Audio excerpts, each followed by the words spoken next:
الحمد لله رب العالمين والصلاة والسلام على سيد المرسلين وعلى آله وأصحابه أجمعين وعلى كل من تبعهم بإحسان إلى يوم الدين. أما بعد، میرے محترم بزرگوں، بھائیوں، دوستوں، السلام علیکم ورحمۃ اللہ تعالی وبرکاتہ۔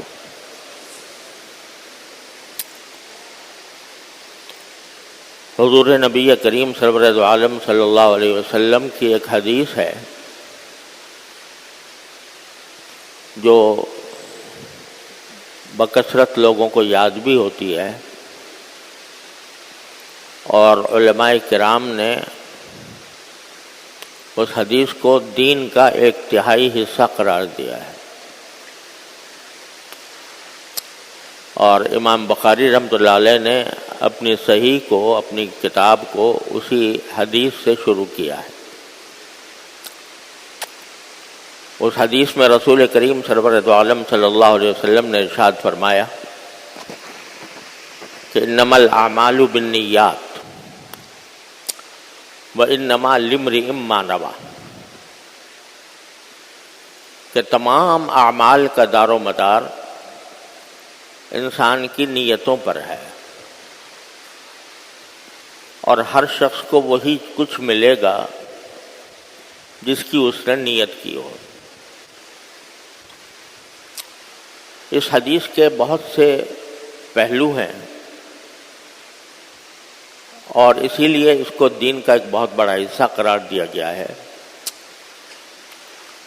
تو اس کی تھوڑی سی تفصیل میں آپ حضرات کے سامنے عرض کرتا ہوں۔ اس کا پہلا سبق تو یہ ہے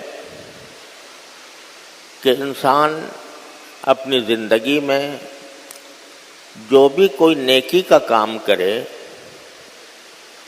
تو اس میں اس کی نیت اللہ تبارک و تعالیٰ کی خوشنودی حاصل کرنے کی ہو،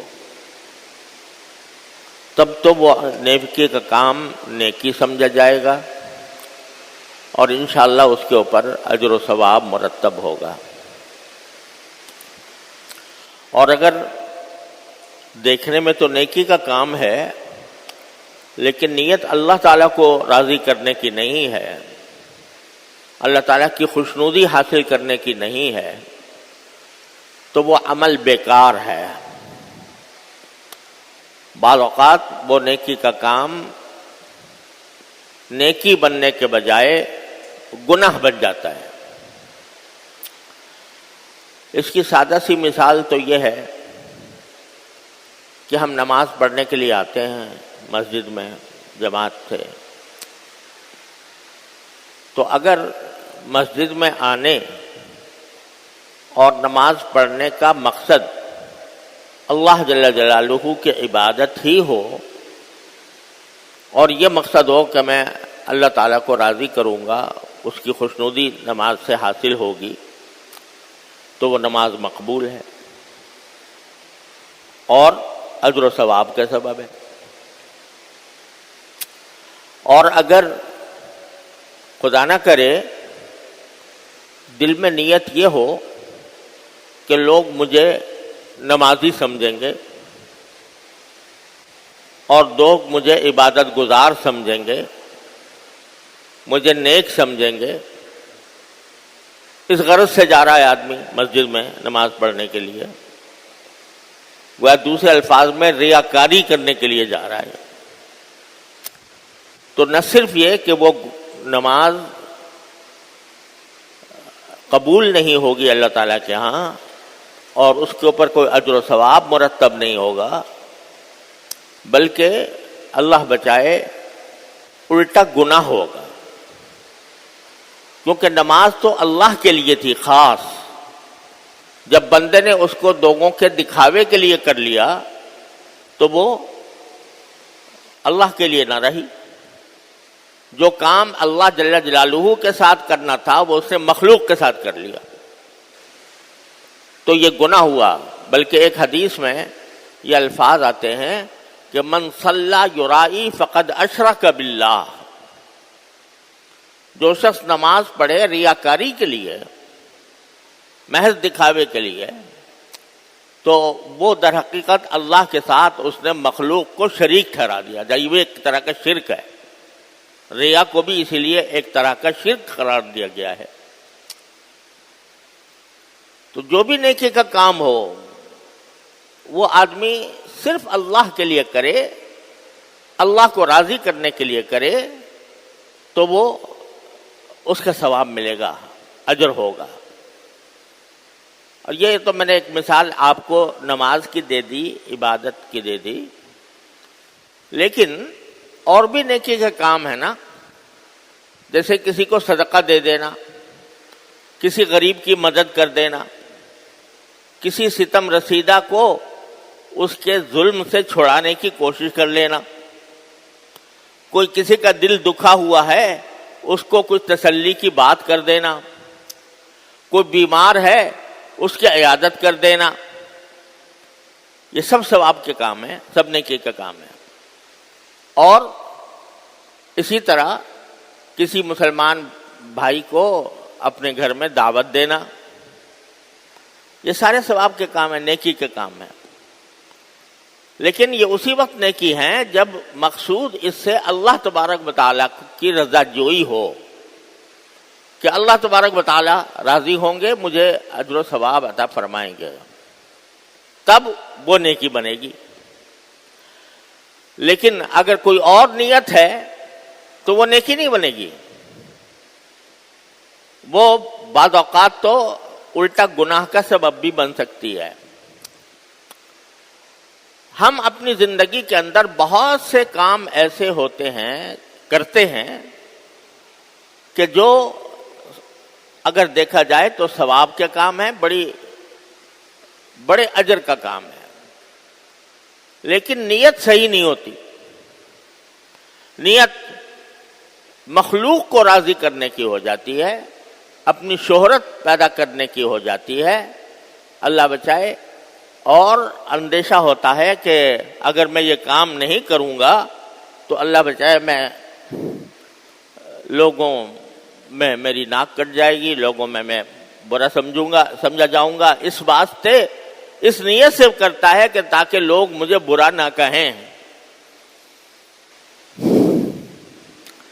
اب میں ایک مثال اس کی دیتا ہوں کہ ہمارے معاشرے کے اندر یہ بکثرت رواج ہے کہ جب کسی کے ہاں کوئی تقریب ہوتی ہے، شادی ہوتی ہے، بچے کا عقیقہ ہوتا ہے، یا اور کوئی تقریب منعقد کی جاتی ہے. بعض اوقات کسی بچے نے حفظ قرآن کی تکمیل کی ہے تو اس کی خوشی میں تقریب کی جاتی ہے، دعوت کی جاتی ہے.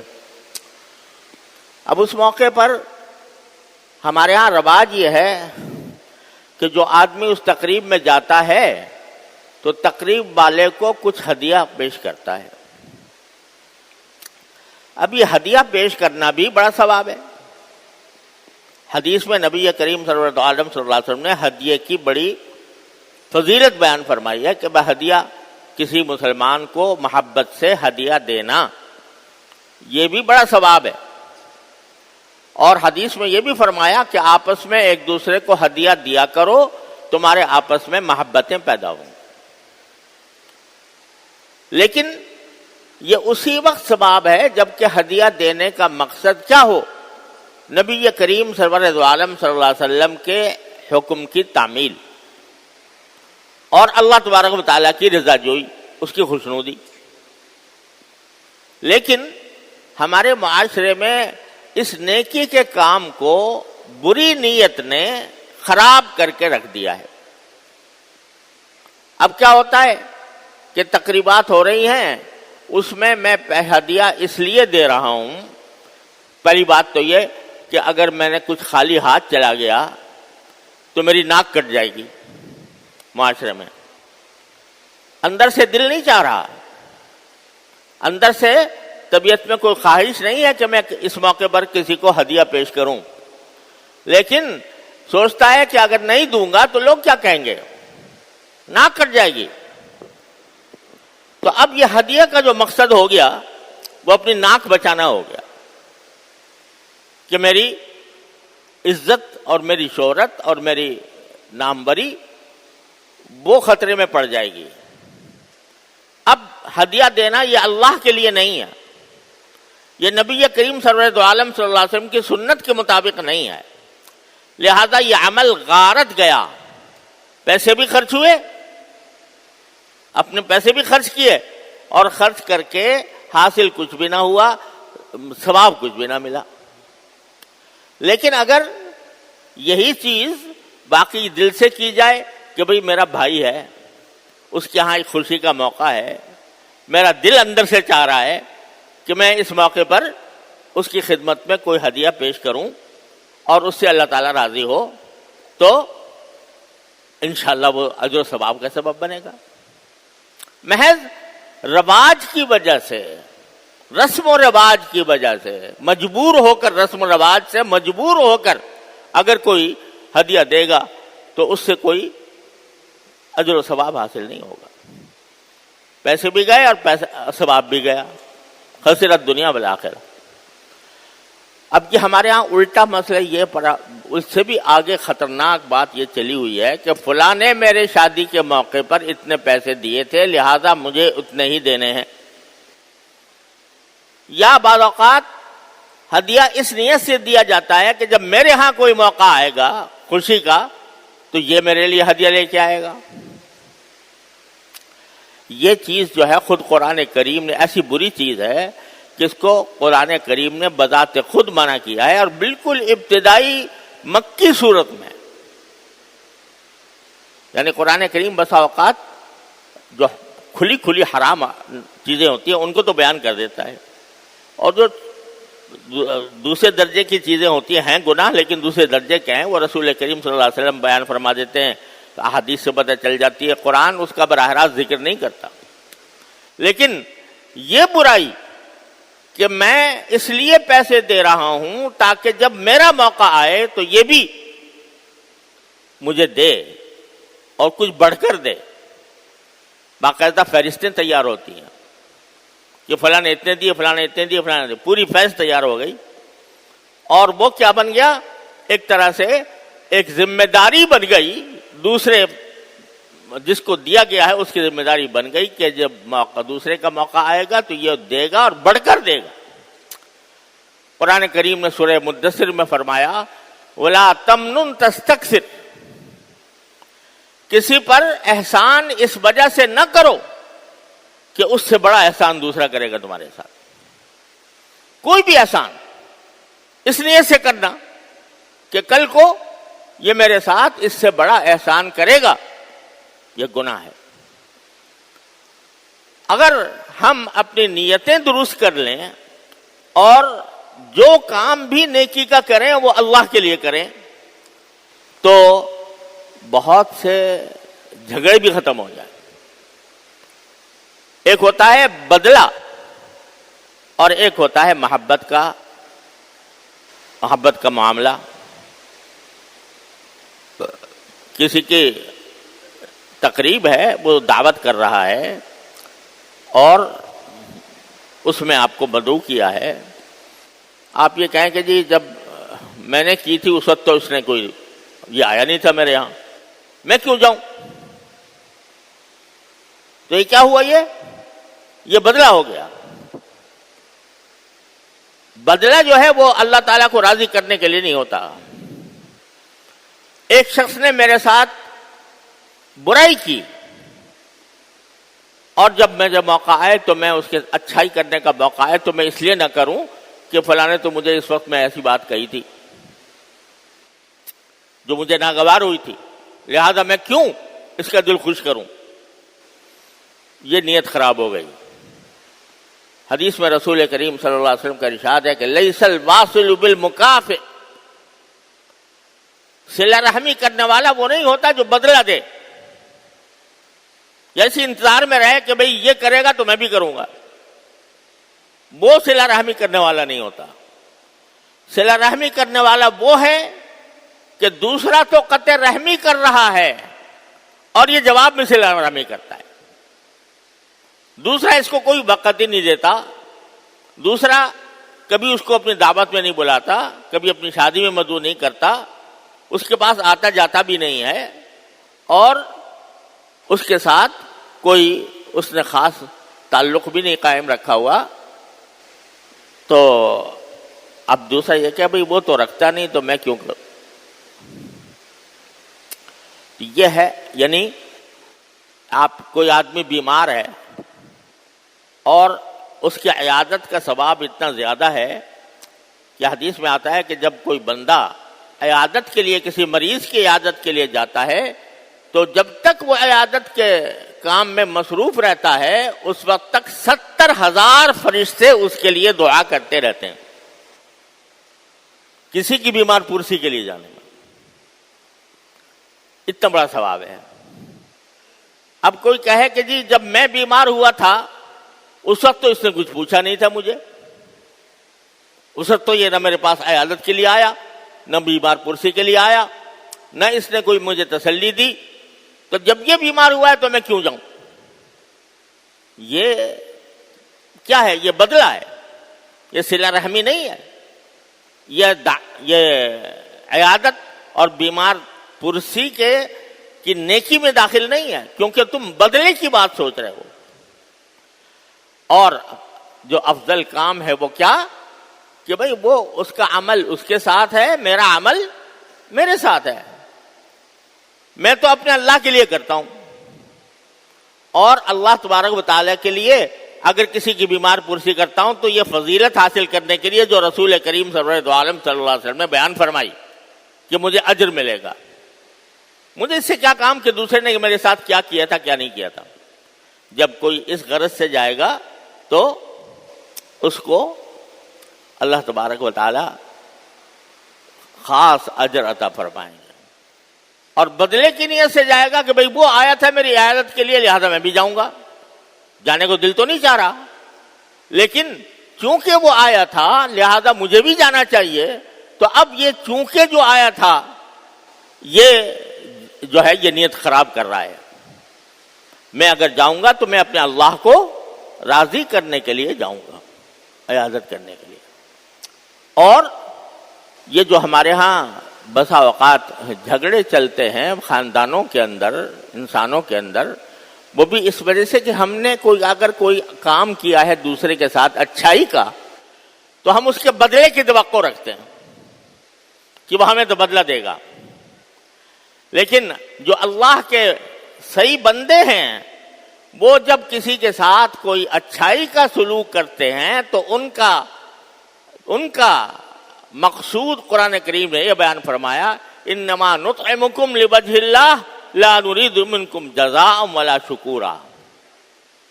ہم تو جو کچھ کر رہے ہیں وہ اللہ کو راضی کرنے کے لیے کر رہے ہیں، اللہ تعالیٰ کو خوش کرنے کے لیے، ہمیں تم سے نہ بدلہ چاہیے اور نہ شکریہ چاہیے۔ یعنی جس کے ساتھ کوئی نیکی کی گئی ہو اس کا فرض تو ہے کہ وہ شکریہ ادا کرے کم سے کم کہ بھئی میرے ساتھ آپ نے اچھا معاملہ کیا، یہ اس کا کام ہے کہ وہ شکریہ ادا کرے، کیونکہ من لم یشکر اللہ من لم یشکر الناس لم یشکر اللہ، جو بندوں کا شکریہ ادا نہ کرے وہ اللہ کا شکریہ بھی ادا نہیں کرتا۔ تو اس کو تو چاہیے تھا کہ بے شک شکریہ ادا کرے، لیکن اگر نہیں کیا تو آپ ناراض ہونے کے بجائے، خفا ہونے کے بجائے اور اس سے رنجیدہ ہونے کے بجائے آپ یہ سوچیں میں نے تو اللہ کے لیے کیا تھا، میں نے جو اچھائی دوسرے کے ساتھ کی تھی وہ کس کے لیے کی تھی؟ اللہ جل جلالہ کے لیے ہے، وہ میرا مقصد حاصل ہو گیا۔ ہمیں نہ بدلہ چاہیے نہ شکریہ چاہیے، لا نرید منکم جزاء ولا شکورا۔ یہ ایسی تعلیم ہے قرآن و سنت کی کہ اگر اللہ تبارک و تعالی ہمیں آپ کو اس پر عمل کی توفیق دے دے، اللہ تعالیٰ عطا فرما دے، تو بے شمار جھگڑے اور آپس کے تنازعات اور آپس کی نفرتیں وہ محبت میں تبدیل ہو جائیں، ہمارا معاشرہ امن کا گہوارہ ہو جائے۔ یہ تعلیم جو رسول کریم سرور عالم صلی اللہ علیہ وسلم نے عطا فرما دی ہے کہ جو کام کرو نیکی کا وہ اللہ کے لیے کرو، نہ اس کا پروپیگنڈا کرنا ہے کہ بھائی ہم نے یہ فلاں کام کیا تھا، لوگوں کو پتہ چلے، لوگ تعریف کریں، اور نہ مخلوق کی ناراضی یا مخلوق کے قدر نہ کرنے کی وجہ سے آدمی کوئی کام چھوڑے۔ جو نیکی کا کام ہے وہ کرے، چاہے کوئی اس کی قدر کرتا ہے یا نہیں کرتا، شکریہ ادا کرتا ہے یا نہیں کرتا۔ یہ ہے عمل، انما الاعمال بالنیات، کہ تمام اعمال کا دار و مدار نیتوں پر ہے۔ ایک بزرگ تھے، ان کے زمانے میں ایک بہت بڑے ولی اللہ کا انتقال ہوا، تو لوگ جا رہے تھے ان کے جنازے کے اندر، تو ان سے بھی کسی نے کہا کہ بھئی آپ بھی چلیں، جنازے کی نماز ہو رہی اتنے بڑے بزرگ کی۔ تو وہ کچھ طرح دے گئے، کوئی اس کے اوپر جواب نہیں دیا۔ پھر کسی نے پوچھا کہ حضرت آپ کیوں نہیں گئے ان کے جنازے میں؟ اتنا بڑا جنازہ تھا، اتنے بڑی مخلوق تھی، سب ان کے معتقدین اور ان کے مریدین بھی تھے، اور ان کے جو معاصرین ہیں وہ بھی تھے، آپ کیوں نہیں گئے؟ تو جواب انہوں نے دیا کہ لم تحضرنی نیہ، مجھے اس وقت نیت صحیح نہیں ہوئی میری۔ یعنی جنازہ میں جانے کی نیت یہ ہونی چاہیے نا کہ بھئی جنازہ کا ثواب ہے، نماز جنازہ پڑھنے کا ثواب ہے۔ حدیث میں آیا ہے کہ اگر کوئی شخص نماز جنازہ پڑھے کسی کی تو اس کو ایک قیرات اجر ملتا ہے، اور قیرات کتنا؟ احد کے پہاڑ جتنا، اتنا ثواب ہے نماز جنازہ پڑھنے کا۔ تو اب میرے دل میں کچھ یہ بات آئی کہ یعنی دل میں کچھ شوق تو پیدا ہوا نہیں کہ بھئی جا کے میں یہ فضیلت حاصل کروں، لیکن دل میں یہ خیال آیا کہ اگر نہ گیا تو سارے لوگ کیا کہیں گے کہ اتنے بڑے بزرگ کے جنازے میں حاضر نہیں ہوا۔ تو نیت خراب ہو رہی تھی میری۔ جب نیت خراب ہو رہی تھی تو عمل بیکار تھا، اس واسطے نہیں گیا میں۔ تو آدمی ہر قدم پر اس بات کا جائزہ لے کہ اگر میں کوئی نیک کام کر رہا ہوں تو وہ کس کے لیے؟ اللہ جل جلالہ کو راضی کرنے کے لیے۔ تو انما الاعمال بالنیات، چھوٹے چھوٹے کام بھی وہ عبادت بن جائیں گے، چھوٹے چھوٹے کاموں پر بھی ثواب ملے گا۔ کسی کی کو آپ ہدیہ دے رہے ہو، کسی کی عیادت کر رہے ہو، کسی کی مدد کر رہے ہو، کسی کے ساتھ کوئی تسلی کی بات کر رہے ہو، یہ ساری باتیں اس وقت اجر کا سبب بنیں گی جب وہ اللہ کے لیے ہوں، اور اس میں انتظار نہ ہو اس بات کا کہ دوسرا مجھے اس کا بدلہ دے گا یا شکریہ کرے گا، شکریہ ادا کرے گا۔ اللہ تعالیٰ یہ نیتیں ہمارے اندر خالص پیدا فرما دے۔ عبادتیں جو ظاہر ہیں، نماز، روزہ، حج، زکوٰۃ، ان میں تو نیت ہونا ضروری ہے ہی، اس کے بغیر نماز ہی نہیں ہوتی، اس کے بغیر روزہ ہی نہیں ہوتا، اس کے بغیر حج اور زکوٰۃ بھی نہیں ہوتی۔ لیکن جو دوسرے نیکی کے کام ہیں ان کے اندر خصوصی طور پر انسان کو عادت ڈالنی چاہیے کہ وہ اپنے اس نیکی کے کام کو خالصتاً اللہ کے لیے کرے، کسی کے شکریہ کا انتظار نہ کرے، کسی بدلے کا انتظار نہ کرے، اور نہ دل میں یہ نیت ہے کہ میں اگر میں یہ کروں گا تو میری شہرت ہو جائے گی، لوگ عوام میں میری مقبولیت ہو جائے گی، اس غرض سے نہ کرے۔ اگر کرے گا تو اپنے سارے اعمال کو غارت کرے گا۔ اللہ تبارک و تعالیٰ اپنے فضل و کرم سے، اپنے رحمت سے ہم سب کو اپنی نیتیں درست کرنے کی توفیق عطا فرمائے اور اس پر پوری طرح عمل کرنے کی توفیق عطا فرمائے۔ وآخر دعوانا ان الحمد للہ رب العالمین۔